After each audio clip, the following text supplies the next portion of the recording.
ଅଘଟଣରୁ ବର୍ତ୍ତିଲେ ଅଭିନେତା ଗୋବିନ୍ଦା। ସକାଳୁ ସକାଳୁ ଖବର ଆସିଲା ଯେ ଗୋବିନ୍ଦାଙ୍କୁ ଗୁଳି ଲାଗିଛି। ସ୍ତବ୍ଧ ହୋଇଯାଇଥିଲେ ସିନେପ୍ରେମୀ। ପ୍ରକୃତ ଘଟଣା କ'ଣ ତାହା ଧୀରେ ଧୀରେ ସ୍ପଷ୍ଟ ହୋଇଥିଲା। ମୁମ୍ବାଇର ଜୁହୁସ୍ଥିତ ବାସଭବନରେ ଗୋବିନ୍ଦା ନିଜର ଲାଇସେନ୍ସ ପ୍ରାପ୍ତ ରିଭଲଭର ସଫା କରି କବୋର୍ଡରେ ରଖୁଥିବା ବେଳେ ତଳେ ପଡ଼ି ଆକସ୍ମିକ ଭାବେ ଗୁଳି ଫୁଟିଥିଲା। ଗୁଳି ଗୋବିନ୍ଦାଙ୍କ ଆଣ୍ଠୁରେ ଲାଗିଥିଲା। ଗୋବିନ୍ଦା କୋଲକାତା ଯିବା ପାଇଁ ପ୍ରସ୍ତୁତ ହେଉଥିବା ବେଳେ ଘଟିଥିଲା ଏହି ଘଟଣା। ଭୋର 4:45 ଘଟିଥିଲା ଏହି ଘଟଣା। ଗୁଳି ଲାଗିବା ପରେ 60 ବର୍ଷୀୟ ଗୋବିନ୍ଦା କୋଲକାତାରେ ଥିବା ପତ୍ନୀ ସୁନିତା ଓ ମ୍ୟାନେଜରଙ୍କୁ ଫୋନ୍ କରିଥିଲେ।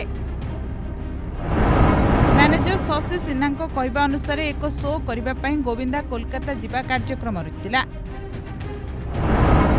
ସକାଳ 6ଟାରେ ଥିଲା ଫ୍ଲାଇଟ୍। ଗୋବିନ୍ଦାଙ୍କ ଆଗରୁ ସେ ଏୟାରପୋର୍ଟରେ ପହଞ୍ଚି ସାରିଥିଲେ ବୋଲି ମ୍ୟାନେଜର ଶଶି ସିହ୍ନା କହିଛନ୍ତି।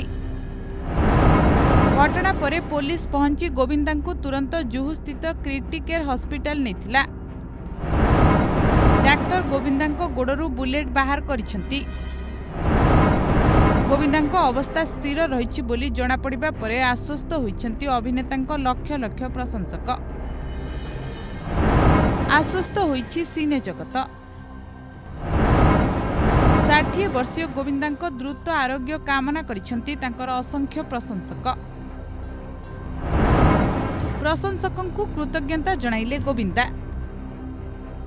ନିଜର ପ୍ରିୟ ଅଭିନେତାଙ୍କୁ ଗୁଳି ଲାଗିଥିବା ଖବର ପ୍ରଚାରିତ ହେବା ପରେ ବ୍ୟସ୍ତ ହୋଇପଡ଼ିଥିଲେ ପ୍ରଶଂସକ।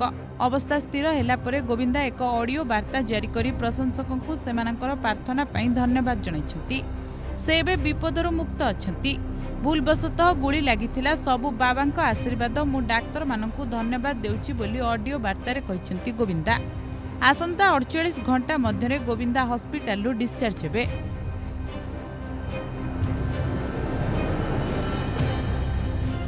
90 ଦଶକରେ ବଲିଉଡର ବଡ଼ ଷ୍ଟାର ଥିଲେ ଗୋବିନ୍ଦା।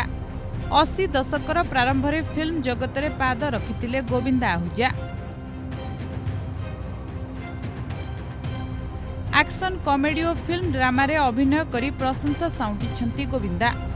ଡ୍ୟାନ୍ସ ଓ କମେଡି ଦ୍ୱାରା ଦର୍ଶକଙ୍କୁ ମତୁଆଲା କରୁଥିଲେ। 90 ଦଶକରେ ଗୋବିନ୍ଦା ଥିଲେ ବଲିଉଡର ସଫଳ ତାରକାଙ୍କ ମଧ୍ୟରେ ଅନ୍ୟତମ। ବିଶେଷ କରି ନିଜର ଅନେକ କମେଡି କ୍ଲାସିକ୍ ପାଇଁ ବେଶ୍ ଲୋକପ୍ରିୟତା ହାସଲ କରିଥିଲେ। ଆଜିକାଲି ଗୋବିନ୍ଦାଙ୍କ କ୍ରେଜ୍ ଆଉ ନାହିଁ। ବିଭିନ୍ନ ଟିଭି ରିଆଲିଟି ଶୋରେ ଜଜ୍ ଭାବେ ଦେଖାଯାଉଛନ୍ତି ଗୋବିନ୍ଦା। ରାଜନୀତିରେ ବି ଭାଗ୍ୟ ଆପଣାଇଛନ୍ତି ଚିଚି ନାଁରେ ଲୋକପ୍ରିୟ ଏହି ଅଭିନେତା।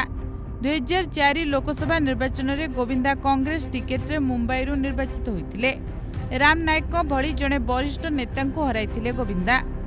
2008ରେ ସେ ରାଜନୀତି ଛାଡ଼ିଥିଲେ। ଏବେ ପୁଣି ରାଜନୀତିରେ ସକ୍ରିୟ ହୋଇଛନ୍ତି। ଶିବସେନା ଏକନାଥ ସିନ୍ଦେ ଗୋଷ୍ଠୀର ସଦସ୍ୟ ଅଛନ୍ତି ଗୋବିନ୍ଦା।